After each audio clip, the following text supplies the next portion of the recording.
Civil War. No, I'm not talking about the one we're probably headed into this year. I'm talking about the A24 movie written and directed by Alex Garland that I went to go see this past weekend. It stars Kirsten Dunst, the ever-ageless Wagner Moura, Kylie Spaney, I hope I'm saying that right, the legend himself, Stephen McKinley Henderson, with special appearances by Nick Offerman and Jesse Plemons, and of course, Sonoya Mizuno, who plays a very minor journalist part.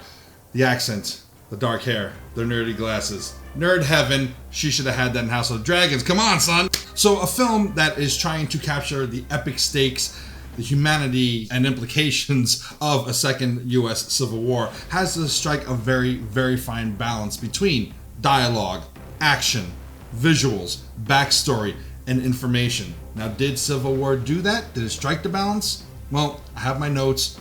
I'm going to rant a little bit. And of course, I'm going to give you some mild spoilers, so let's get into it. So the characters in this film, they're photojournalists/journalists, and their portrayal is a lot more live from Baghdad, the Helena Bonham Carter, Michael Keaton, HBO made-for-TV movie from years ago, than it is, say, The Newsroom. Very kind of detached, wounded, emotionally, mentally jaded kind of smoking, cursing, fucking journalist, and not so polished. They're not in the newsroom, they're on the front line. So it is a very raw take on journalism. I don't know how exactly accurate that is, but that is portrayal of this film. On the technical side, the sound mix is excellent. It stands out. It strikes a beautiful balance between calm, quiet, and effective, and loud, shocking, impactful. And they really do use the sound mix in this film to help the narrative along. The special effects are pretty damn good themselves, borderlining on excellent. I'd say about maybe 2% of it you can tell is kind of composited, but for the most part, it's a very understated special effects film and very effective. You believe the world that you're in. It feels more practical than it does cartoonish, like, say, the MCU these days. I will say, though, nitpick, as a New Yorker, there's a scene early in the film where they're supposedly in, like, either Queens or Brooklyn, where, okay, so from your point of view, all right, so in the backdrop, I mean, first, the street signs are in the wrong damn place on the lamppost that clearly says Hoboken, New Jersey area and not Queens or Brooklyn. Anyway, I digress to the fact that from your point of view, the Empire State Building is on 34th Street and One Vanderbilt is on 42nd Street. Now, this is the way it should appear if you're coming from Queens or Brooklyn, right? More south for the Empire State Building, more north for One Vanderbilt. Well, it's reversed. And that's a view you can only get from the west side, from New Jersey. So they either shot it there or just used the backdrops of there. If they shot in the studio, I'm not sure. The NYPD, that's their jurisdiction now. So if it is Jersey, I guess fine in the Civil War, you could say that their jurisdiction now extends to certain parts of the borderline area of New Jersey to New York City. But they don't explain that, and that's part of the flaws of this film, which I'll get into a little later in this review. Anyway, it's a nitpick, it's a nerdy thing, it's a New Yorker thing. And I don't think they're supposed to be New Jersey because very clearly they leave from New York right after that. So, okay, look, that stuck out to me with the special effects. But all in all, 98% of the visual effects are pretty damn good in this film. Right along with that, the action that this film portrays is very real, very raw, very horrific. Blood, mutilation, some very uncomfortable visuals, and that does help the narrative. It's not gratuitous in the sense of, like, let's just make people feel gross and disgusting and shock them for the sake of it. No, it serves a narrative. War is gritty and horrific, and a second Civil War would be just that. The action and the visuals in this aid the story in that way and drive it home to the audience. And it has the right kind of jump scares. I'm not the biggest horror fan, and jump scares are way overused in most genre. This does not. When there's a jump scare, it's earned, it's real. There's a moment where you kind of expect it, but there are some moments where you don't, and they use that sparingly and effectively. But I will say there are some obvious tactical flaws. One in particular towards the end of the film in the taking of DC. Spoiler alert! And they think the president's escaping in the Beast. That's the limousine that the president uses, for those who don't know the nickname. And it's an obvious decoy, and the journalists figure it out, but the military doesn't. The suspense is palpable.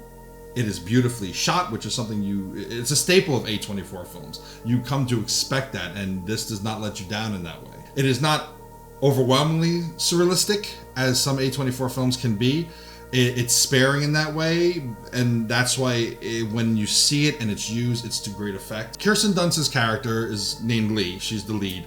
And Lee the lead... I got nothing else. My favorite narrative tool in the film is in the beginning, how they weaved in her backstory. Okay, I can't say it's backstory, it's history. Her photojournalistic history.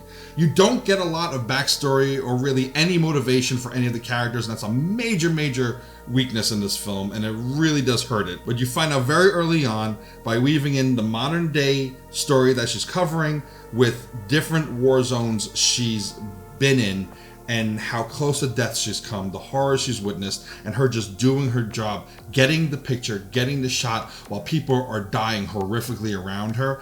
And you connect the dots within your own subconscious as to why she's so hardened now and why she doesn't really live with a sense of fear. And the way they interspliced the past with the present without any dialogue, without any exposition, I thought that was the best visual narrative tool in the film. The whole cast is excellent. It is a very well acted film. And the dialogue is just about on par with the level of acting in it. Very few moments that I feel like, oh, that's a little clunky. There's only one scene between Lee and Callie Spaney's character that it just seems like kind of a forced moment when they're snapping shots of a helicopter outside a abandoned JCPenney.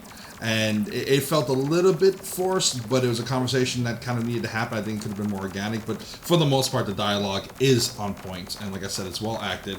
And there's a lot of great subtleties with the acting. You do get a sense for the moment and what's being felt and what's being communicated without dialogue. And that's not something I should have to point out, but unfortunately with films nowadays where they just bah, bah, bah, bah, bah, bah, bah, bah, bah, and they tell, they don't show, it stands out in a positive way, and it shouldn't. But that's how far filmmaking has dropped in modern times. There is some predictable foreshadowing, specifically in the very beginning. Two characters are discussing, in a hypothetical situation, how they would behave if the other died. And you're kind of like, oh, well, we're going to find out somewhere along the film, probably in the very end. And we do. So that, And then Lee, the lead character, Kirsten Dunst's character, she has this like moment of crisis and kind of mental breakdown towards the end of the film. And then she bounces back. But because we don't get much in the way of their motivations and their self-doubts, you know, her character has kind of become this mentor to this girl who is her at a younger age and just getting into it, and she's kind of trying to protect her while not protecting her at all from the horrors of war. But for her to just break down towards the end of the film for no reason and just stop doing her job and stop being herself, it's not an earned development. The way these characters are written, they're failing the actors. Had this been cast with lesser talent, saving graces would not be there, because lesser talent would really just butcher the really dumb characterizations in this film. Because the dialogue, like I said, is on point. Good dialogue is telling the story of complete dumbasses. The characters in this film, save one who dies, the older gentleman, Sammy, played by Stephen McKinley Henderson. Yes, I had to look at my notes because I don't know his name offhand. Shoot me. His character's the only one with any goddamn sense in it, and he dies! But these characters, oh my god, are they moronic. They are, I can't stress that point enough. These are supposed to be hardened, experienced, intelligent journalists who have been through war and life, and yet they just, and they reflect on the fact that they should have been dead long ago, and they've just barely narrowly escaped with their lives from numerous war zones, and yet they seem to have learned absolutely nothing, and they either make or support and fuel dumb-ass decisions. It's baffling, and it's one of two major downfalls of Civil War. Oh, hello, girl. She wanted to be part of the review. She didn't see the movie. Get your booty out of my face. You're on YouTube. This is going to get a whole 3 views. I'm going to take you down, okay? Just so you don't step on anything and I lose the file. We don't want to have to start again. Towards the very end of the film, Wagner Moore's character, who is someone like all the other journalists in this, who are very strict about not being the story. They just observe the story. They tell the story. They relate the story. He kind of inserts himself into the story and having his picture taken at a very pivotal moment that will forever embed the image of him with others in the consciousness of historical narrative. And that struck me as just a kind of cheap moment and another dumbass moment for his character. He could be the dumbest character in the film. Well acted, just a douchebag. I mean, he's clearly been a douche kind of all of his life, so I guess that tracks, but still. And it's quite sad because these characters make such dumb decisions. Like, okay, take for instance, there's car hopping in it, where they're not running from anyone who's threatening them. There are people who know each other in two different cars, and one asshole decides to hop into the other car. And then Kylie Spaney's character, who's like 23 in the film, she's like, oh, I have to do that. And she hops into the other car. They're going down this back road in the woods at like 90 miles an hour, and Lee, Kirsten Dunst's character, is like, no, don't do it. You're driving the car. Stop the fucking car. Slow down. Don't let her hop from car to car. Dumb ass decisions, to the point where there's two characters involved in this scene who are supporting the ancillary characters who end up getting they're dressed up and coming. They die. They get killed. And you're like, good. It's that car hopping scene leads to the best scene in the film, in my opinion, where two characters die, and you're like, you know what? All these dumbasses kind of deserve to die. So while it's suspenseful and well made, it's like, I mean, they get what they get. I don't think that was the intention of Alex Garland and those behind this film, to have the audience root actively against their leads. Maybe it was, in which case, well done. But if it wasn't, which I suspect it wasn't, you're gonna have a hard time. There was an audible, like, really, in the theater. That's never good. Maybe they were written in a way to mirror the stupidity of most people in this world. Sure. I think the film is trying to mirror society in other ways. I'm trying to give them the benefit of the doubt that maybe just these characters being so stupid is trying to be a reflection and make the audience look at their own stupidity. But there's disengagement and lack of investment in the world around you, and then there's just dumb. You can have these characters be a reflection on us as a society without them being moronic. So be it from standing in the way of a bullet when you could have easily ducked and gotten someone else, you're trying to save someone else's life, and you just push them and stand there like like you're Ben Stiller in Tropic Thunder. But what do you mean, you people? To something as dumbass as that, to something like car hopping, like, And like I said, that leads to the best scene in the film, and that's the scene with Jesse Plemons. And I will tell you that it was in this scene with this film that I realized that Jesse Plemons is the spiritual successor to Philip Seymour Hoffman in the sense of his mastery of subtlety, unease. He can unnerve you. He can terrify you with a look, with silence. He is so damn good. He also looks like Matt Damon in Team America World Police. Matt Damon. I digress. Jesse Plemons, best performance in the film. And he's in it for maybe 6-7 minutes. But he's also written like an idiot because he doesn't hear a car coming on a dirt road that he should hear coming. But, I mean, this is the best scene in the film. And it's the scene that was used in the trailer to really get people to be invested in it. I don't think this is a bad film per se, but it does say something when you have to put your best scene in the trailer to get people to go see it. And they've already seen the best moment in the entire movie. And I touched on this ever so briefly just a moment ago. I do very much enjoy the fact that some of the characters mentioned how they have family deep within the country who are just kind of kicking back and pretending like none of this is happening. Living with their heads in the sand, and boy oh boy, do we all know people who do that, and some of us watching this probably do that, ignoring the larger political and global implications of stuff that's happening every day within our lives, as well as on a grander scale. I'm of the belief that you shouldn't live with your head in the sand and pretend like everything's hunky-dory, but I feel like I'm probably in the minority with that, and this film, while not delving too deeply into that, definitely turns the mirror on society with those who do have that philosophy. The choice to use rock pop music to kind of be the score of this film. There is a score, and it's an excellent score, and when it's allowed to breathe, it's very effective and impactful, and I wish they had more moments with that. But they use pop and mostly rock music to kind of give the narrative in the sense of, fortunate son. Fortunate son is so often used in Vietnam films, and it's just become a cliche at this point. This borders on that, and there's a scene where there are a bunch of helicopters coming in the frame and flying to a base, and you're kind of like, why aren't they using Fortunate Son? You might as well. It's less egregious towards the end of the film how much rock they use, but I really do wish they just would have chosen to go with a score. There is one moment where Sammy's dying, and the song choice in that moment and the visuals, the very A24 gorgeous visuals, and he's having his last moments, that worked.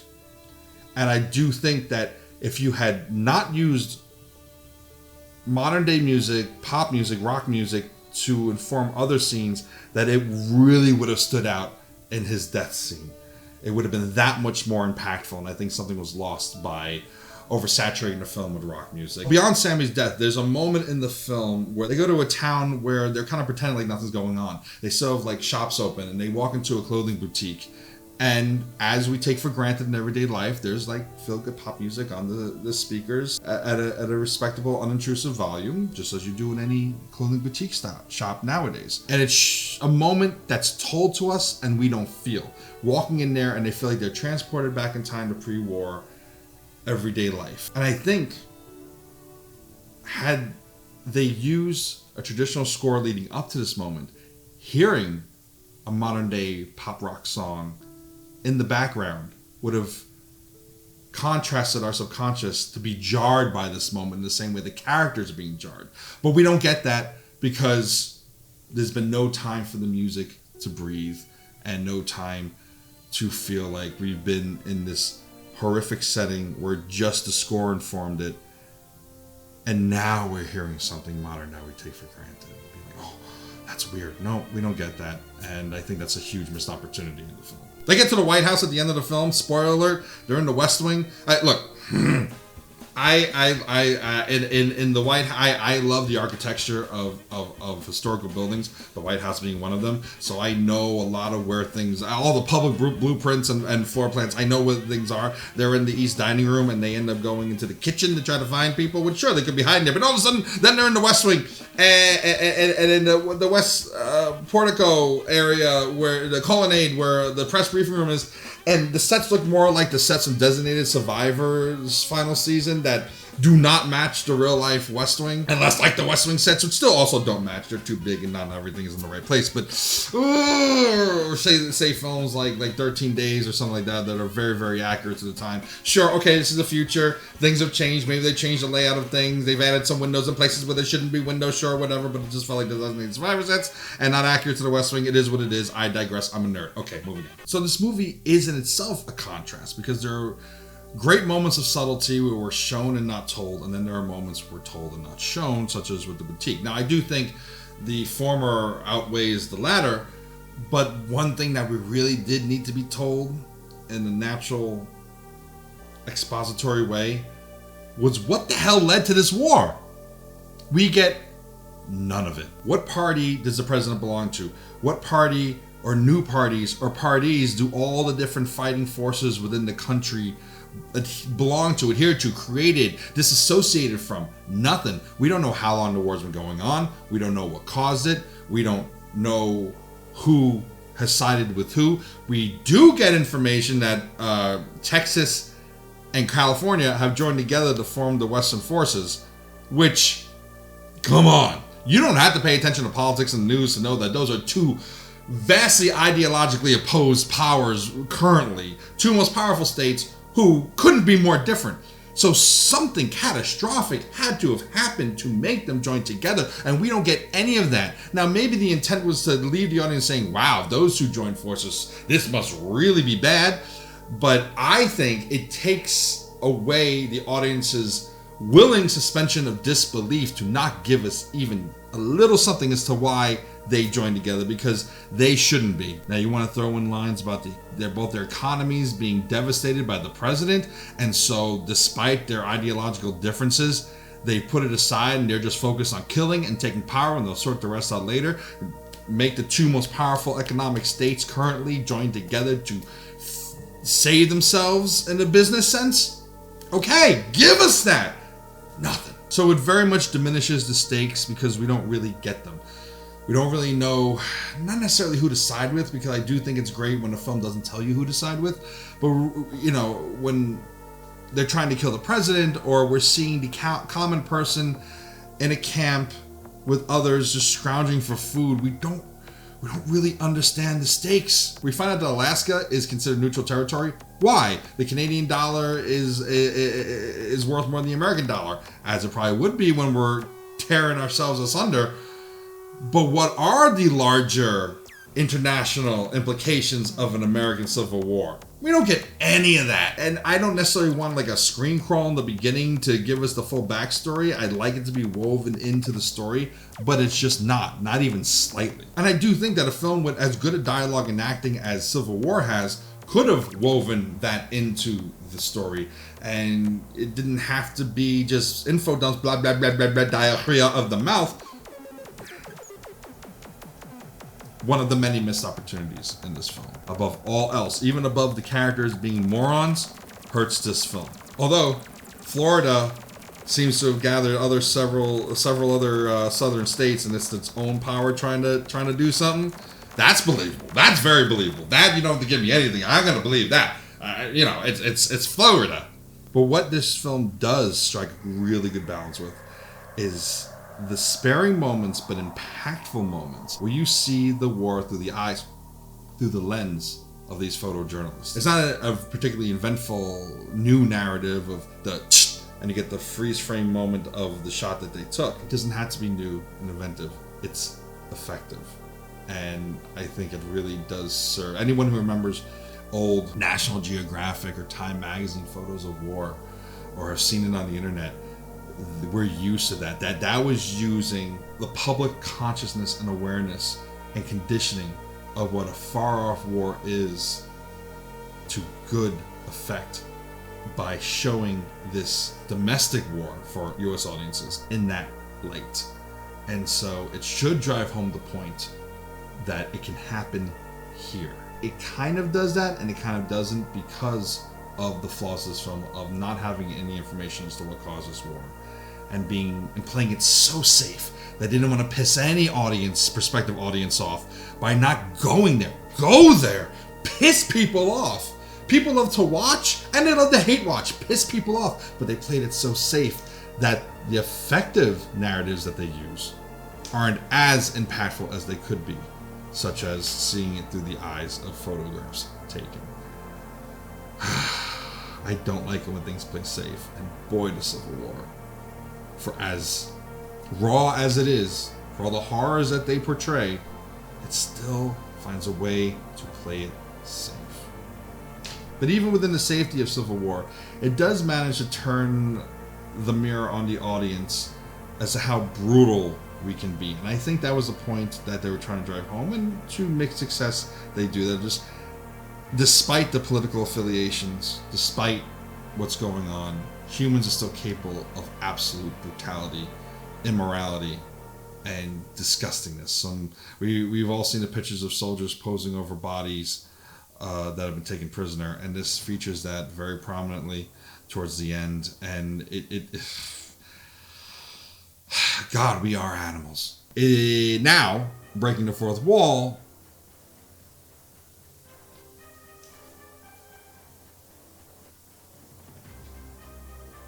did you see that? How did that happen? Whoa, is my shit hacked? Did you see that thumbs up? That was weird. Moving on. All in all, though, I do think that the positives of Civil War outweigh the negatives. But the film ultimately failed to capture the precise balance needed of intelligence, backstory, world building, and emotionality that a story of this scale absolutely requires. But it was a very noble attempt. Ultimately, the lack of specifics within Civil War feels less like filmmaker and artistic license, liberties, and creativity choices, and more like a studio afraid to piss off potential audiences. That is Civil War's great undoing.